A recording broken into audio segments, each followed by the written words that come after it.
Hello everyone, good morning. আমি Priya. Welcome back to my another mini blog.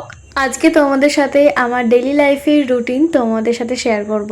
সকাল সকাল এখানে উঠেই না আগে চা বানাতে বসে পড়েছি, কারণ সকালবেলা চা না খেয়ে দিনটা আমার শুরু হয় না। টানা দুদিন বৃষ্টি হওয়ার পর সকালবেলা দেখি রোদ বেরিয়েছে, তোমাদের সেটাই দেখাচ্ছিলাম। এরপর আমি অনলাইন ক্লাস করতে বসে পড়ি। আর আজকে অনেক কটা নোটস লেখার ছিল, সেগুলো আগে কমপ্লিট করলাম। আজকের ক্লাসটা করতে করতে 12টা বেজে গেছিলো। ক্লাস শেষ হতেই না এখানে আমি স্কিন কেয়ার করতে চলে আসি।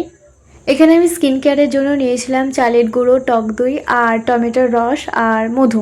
এটা অ্যাপ্লাই করার পর ড্রাই হয়ে যাওয়ার পর এটা ধুয়ে ফেলি। আর আজকে হেয়ার অয়েলিং করার ছিল, তো আজকে ওটাও সেরে ফেলি। হেয়ার অয়েলিংটা তো করাই হয় না, প্রায় অনেকদিন পরে করছি। এদিকে স্নানটা সেরে ফেলে সোজা চলে আসি লাঞ্চ করতে। আর আজকে লাঞ্চে মেনুতে ছিল ভাত, টক ডাল, আর এদিকে আলু সিদ্ধ, চিংড়ি মাছের টক। চিংড়ি মাছের টক আমার প্রিয় খাদ্যের তালিকায় পড়ে আর কি। লাঞ্চটা সেরে এদিকে আমি ফ্রিজ থেকে বার করি একটা আইসক্রিম। সন্ধ্যাবেলা গেছিলাম পড়াতে, আর এদিকে আমার স্টুডেন্ট হয়েছে স্কুলে থার্ড, যার কারণে ওর জন্য আমি নিয়ে গেছিলাম একটা কিটক্যাট। ভালো রেজাল্ট করেছিল, যার কারণে ওকে আমি এটা দিলাম। আর আজকের ভিডিওটা এখানে শেষ করলাম। দেখা হচ্ছে নেক্সট পরবর্তী ব্লগে। টাটা।